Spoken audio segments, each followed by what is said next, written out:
Merci de nous rejoindre sur Radio J. Comme tous les matins et comme tous les vendredis, nous avons le plaisir d'accueillir en studio le président du Consistoire de France, Élie Korchia. Bonjour. Bonjour Ilana. Et merci beaucoup d'être avec nous ce matin, toujours en studio. Alors un sujet important aussi avant les vacances d'été, alors que le mois d'août arrive à grands pas, on va parler de l'Alia, on va parler des Olim de France. Oui, tout à fait. C'était une des cérémonies, un des événements où j'étais cette semaine et je pensais que c'était bien d'en toucher un mot ce matin. C'est la soirée pour les Olim, pour accompagner les Olim qui ont pris la décision de faire leur Alia cette année. Il y a eu 2 cérémonies qui ont été organisées en France. La première mardi soir à Marseille, puisque Marseille est le 2e consistoire, 2e communauté juive de France, comme vous le savez. Et ils ont pris aussi l'habitude d'organiser une soirée pour dire au revoir à leur Olim. Donc Marseille a organisé cette soirée, notamment avec Michel Cohen-Tenouji, le président de Marseille, Zvi Amar, président de la région Alpes-Provence. Et puis le lendemain soir, mercredi soir, c'était à la Victoire, la synagogue de la Victoire, que nous étions à Paris, avec le consul d'Israël en France, Patrick Alali, avec le président du consistoire de Paris, Joël Mergui, avec aussi le député Meir Habib, et d'autres personnalités qui étaient là. C'était organisé par l'agence juive pour Israël et par Arié Abitbol, notamment son directeur. Et nous avons donc eu cette soirée très chaleureuse, très conviviale, où nous disions à la fois bon voyage, bonne chance à nos Olim qui ont pris la décision de partir cette année, et principalement aux 250, 300 Olim qui partiront au mois de juillet, puisque vous savez qu'un des grands départs des Olim qui font leur Alia, c'est au mois de juillet, donc ils seront 250 ou 300, je crois, à le faire.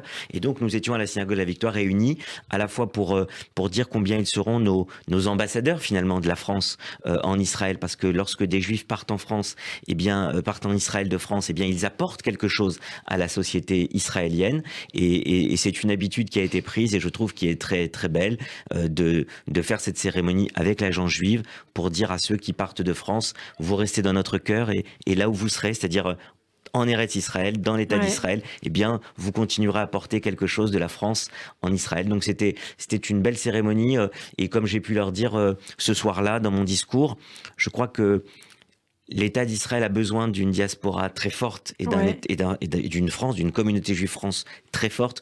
Comme nous en France, nous sommes fiers, notre fierté, et on le sait puisque nous sommes toujours très attachés à Israël. Nos écoles sont attachées à Israël, nos communautés sont attachées à Israël. Nous avons tous un membre de notre famille ou un ami ou un proche qui habite en Israël.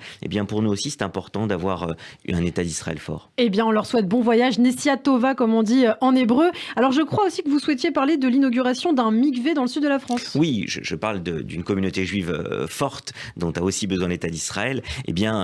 Un bel événement cette semaine, on parlait patrimoine et déplacement la semaine dernière, avec beaucoup de déplacements que j'avais pu faire. Ce dimanche, un nouveau déplacement remarquable, mikvé, qui a été inauguré à Cannes par le président Gérard Bavard, avec l'aide et le soutien d'un donateur, Théo Maslia, qui était présent avec toute sa famille, et que je remercie parce qu'il a contribué magnifiquement à ce mikvé qui va rayonner sur Cannes et la région.